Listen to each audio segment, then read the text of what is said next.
तो आज हम डिस्कस करेंगे कि आज एक्सपायरी के दिन डे कैसा रहा और कल कैसा रहने की पॉसिबिलिटीज है। ठीक है। तो अगर आप मेरा ट्विटर अकाउंट फॉलो कर रहे हैं तो उस पर मैं रेगुलर अपडेट कर रहा था सब चीजें कि मैं कौन सा ट्रेड ले रहा हूँ। मैं अपना व्यू उस पर अपडेट कर रहा था। ठीक है ना, कि क्या क्या कर रहा हूँ मैं। तो मैं आपको बता देता हूँ।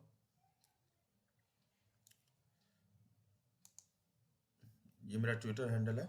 ठीक है।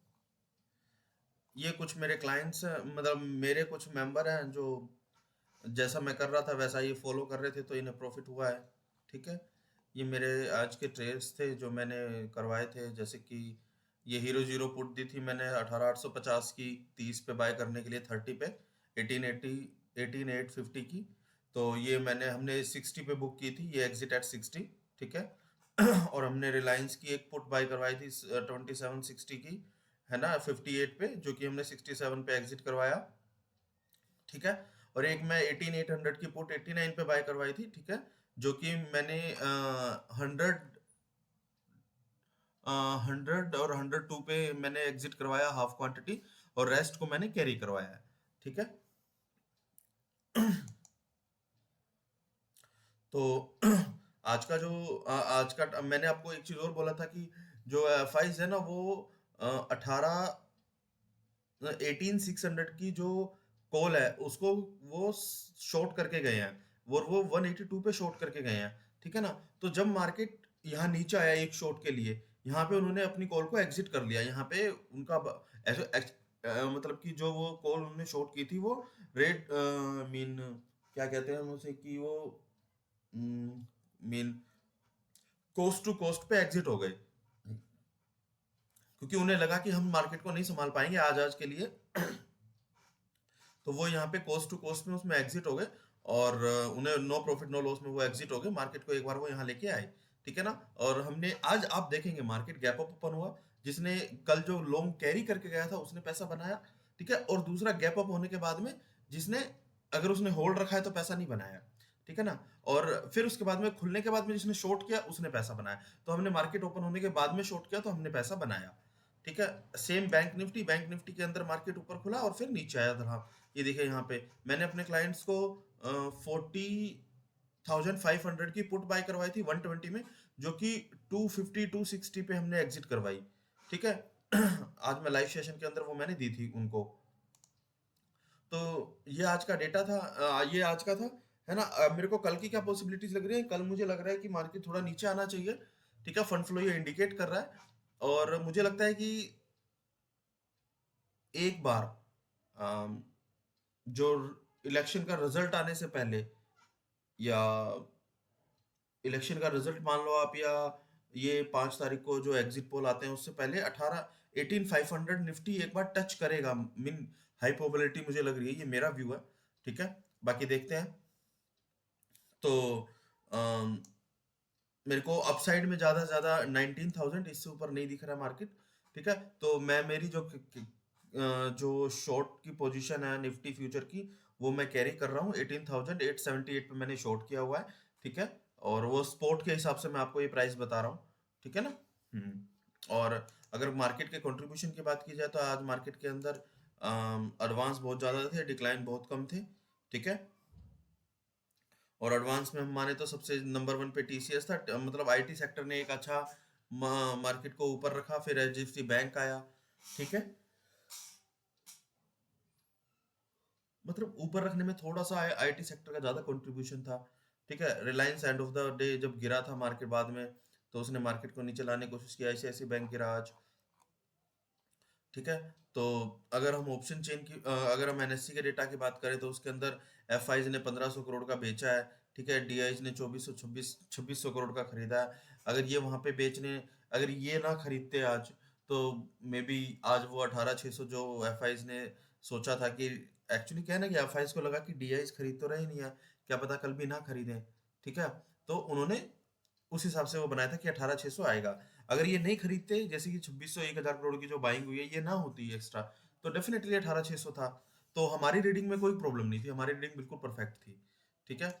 अगर हम ऑप्शन चेन की बात करें तो नेक्स्ट वीक की अगर ऑप्शन चेन की बात करें, तो अगर हम ओवरऑल देखें तो जो मतलब पोजीशंस कहाँ बनी हुई है, तो 19,000 की जो कॉल है वो अच्छे से राइट की जा रही है, ठीक है ना। अगर नीचे की तरफ देखें हम, तो 18,800 की पुट राइट की जा रही है फिलहाल में,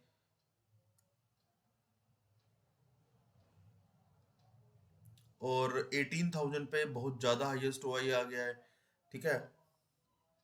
और ऊपर की तरफ देखा जाए तो ऊपर में हाईएस्ट ओआई कहीं नहीं है, लेकिन इधर 18,000 पे हाईएस्ट ओआई बिल्डअप हो रहा है, ठीक है ना। अब मुझे ये क्या है कि यहाँ पे बिड क्वांटिटी लगी हुई है, ठीक है ना, कोई यहाँ बाइंग के लिए खड़ा है, ठीक है ना। ये ध्यान रखना 18,000 की कोई पुट बाय कर रहा है, एक आप एक चीज का ध्यान रखना, ये मैंने लाइव सेशन के अंदर भी बोला था, शायद मैंने बोला ना हो, मैं ध्यान नहीं रहा होगा।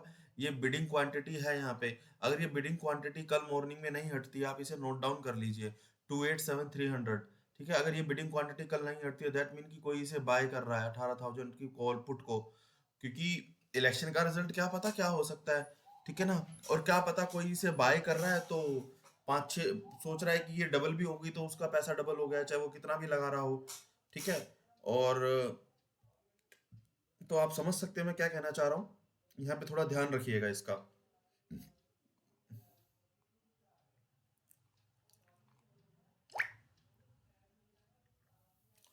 सो प्लीज वॉच इट, है ना। और मैं मतलब ये छोटी छोटी चीजों पे बहुत ध्यान रखता हूँ कि क्या हो सकता है मार्केट के अंदर, ठीक है। और अगर हाँ, अगर फंड फ्लो एनालिसिस आप सीखना चाहते हैं तो ये मेरा एक पूरा मैंने कोर्स है मेरा, जिसका 4 नवंबर को मैं market session, of market session होगा, 5 नवंबर को लाइव मार्केट सेशन होगा। अगर आप ये सीखना चाहते हैं तो मैं आपको लाइव मार्केट के अंदर पता चलेगा कि मार्केट के अंदर पैसा आ रहा है या जा रहा है, क्या मूवमेंट करना चाहिए, क्या लेना चाहिए, क्या देना चाहिए, ठीक है। कब लेना चाहिए, कब देना चाहिए, ये सब चीज़ें, कौन सी, क्या लेना है, क्या नहीं लेना है, ये सब चीज़ें आपको मैं सिखाऊंगा इसके अंदर, ऑप्शन चेन से related, high mean in the money, out of the money, ये सब चीज़ें मैं इसके अंदर आपको बताऊंगा। अगर आपको जो मेरा मंथली मंथली व्यू जानना है, या डेली व्यू जानना है, या वीकली व्यू जानना है, तो उसके लिए भी मैंने एक अपना मंथली सब्सक्रिप्शन दिया हुआ है, ठीक है। तो मैं इसमें अपना व्यू शेयर करूंगा आपके साथ, आप इसमें भी इसको भी ज्वाइन कर सकते हैं। सो अगर हाँ, और फिर आज क्या है कि आज हम देखेंगे कि एफ ने कुछ शॉर्ट्स कवर किए हैं, लॉन्ग्स भी कवर किए हैं, क्लाइंट्स ने लॉन्ग बनाए हैं, शॉर्ट्स भी बनाए हैं, प्रो ने क्या किया है कि दोनों कवर किए हैं, डीआईज ने क्या किया है कि लॉन्ग बनाए हैं।